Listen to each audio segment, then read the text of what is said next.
Hey guys, this is Dex with M3D Film. So we're going to do a unfair review of the iPhone 8 Plus versus the Galaxy S8, and you might hear me mispronounce it. Sorry about that.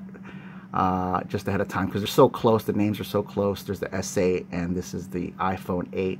So these are the Plus models. So I'll just call it the iPhone 8 and the Galaxy 8 for short. So I won't get confused because I get confused when I talk about them. I have both phones. So we're going to do an unfair review and because someone called me before a fanboy at Apple because I was making a sort of review of the critique of the Galaxy S8, and in the end I said it was a good phone. I would rate it 8 out of 10. It's definitely getting there, but people were still upset. Well, everyone's got their opinion, and obviously if you're a Samsung lover, you're going to be, have your very strong opinions with these phones. Me, I'm kind of use both of them. We used a lot of Samsung tablets at work and for programming, and there's definitely advantages and pros and cons to both. So I like them both for specific reasons, for specific functions. And so right now I'm recording this on a Osmo gimbal. I got it to work finally, and stabilized, and on the S8. So this is a S8 recording, where the other video I did on the iPhone 8, so you can compare the differences with the video quality of this. So I think one of the issues that I had besides this phone, let's talk about the pros, which are, there's probably a lot of videos about that already. Okay, so it's really fast, and the new CPU is great. Siri's awesome. It just responds really great. It can translate really fast. You can reply to emails really quick. I really like Siri now. But other than that, it's not something like a major upgrade. It feels like the minor upgrade to the iPhone 7. The build is sort of kind of boring compared to the S8, where the S8's something like revolutionary. It feels just different. Samsung really did a great job with it. The icons are really good, and the icons are good on this phone, but as far as the screen, the Samsung screen definitely blows it away. We'll have to see how the iOS 10 comes out. But I felt since I had the Samsung Galaxy 8 and I had an awesome screen already, which uses up more power when you go into the high-performance screen mode, that I really didn't need that because I could just watch my YouTube videos on my Galaxy S8.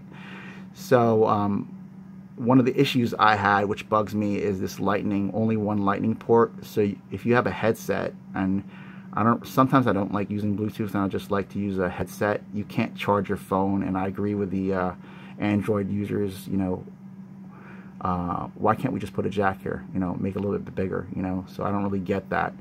The haptic touch engine is definitely a little bit better, but that's just a minor thing. I think it's okay on the Samsung. As far as cameras, this camera's supposedly better, but honestly the Samsung shoots great. I don't think any normal user would notice the difference on camera. I think they're both great cameras. DxO marks this one as the best one, but you probably won't notice the difference. As far as build and stuff, this is the gold. I don't know why Apple got rid of the rose gold, which is really popular, with just the boring gold. So you now just have this boring gold option, which is just the highlight. So this back is glass. It's kind of boring. It's definitely the Samsung looks a lot better. So, and you just see these accents. So that's what you see. The rest is glass and not really anything special. You got the dual camera, which is nice. You got the telephoto one in that. The other thing is there's only like a 64. They took out the 128 option, which is kind of weird. So they kind of force you into a higher price point. So I went with the 256.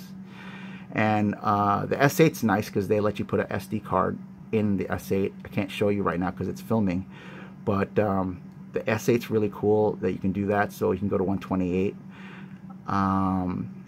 And I'll probably use it to shoot video, the S8, because it's got a better screen anyway, and on a gimbal, since that I finally got the Osmo junky software to work on the S8. I think Osmo finally fixed it. and it's working. So we'll see how stable it is. But you know, as far as phones go, this is really quick. For a business user, it's perfect. iOS 11 is stable now. Apple's been really good patching stuff up, and the charging is twice as fast, so it's got the same fast charging features as the Samsung, probably around 29 watts, and it's a great phone.